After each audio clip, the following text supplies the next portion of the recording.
Welcome to Roving Adventures Inc.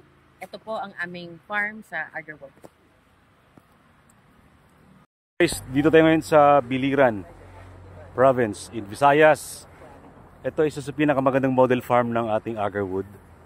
Kasi meron silang ginawa dito na intercrop with vegetables, like sitaw in between. And then one by one. Ayan o. So group planting method, tapos next batch 3 meters. Ayan. Ang dami! Wow, ganda po. One of the best Agarwood farm na nakita ko, guys. Ang ganda ng pagkagawa. Grabe. Well planned. Oh, wala pang harvest. Sa Lapnisa meron ng okay. Kanin.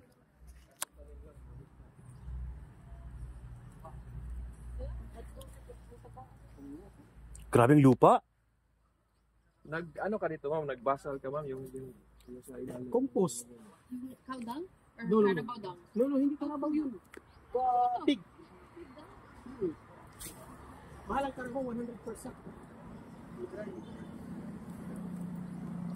Pagdami na naman. Oo! Gulay. Tapos ang tinaniman mo, ma'am. Ito po yung ating new project.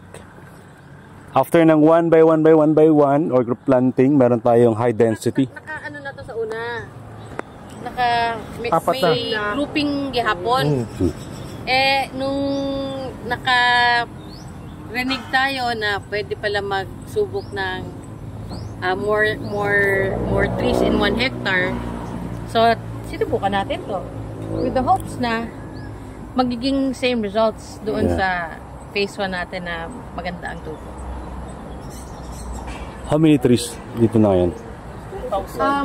Yung unang definitely lahat ng nabili natin sa una na 700 planted na. Ang siguro mga 400-500 additional. Pero ano yun yung lapnisan. While yung ito naman puro red lawaan. Yes, na line. Red lawaan, then alternate.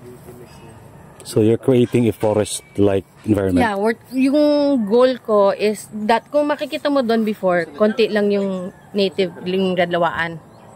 Here, the hope is we're trying to mimic yung natural ano niya sa forest, habitat, 'di ba? Na walang yung spacing na accurate, 'di ba? Tapos may mga kasama siyang ibang klaseng survival of the fittest. Yes. So, yeah, nice. Hoping na mo na mahitabo diri. Before, hindi rin fully Shaded. yung area kasi nga may tanim na gulay. But now, plain. Pinutol namin yung mga lubi-lubi kay decorative naman na siya, di ba?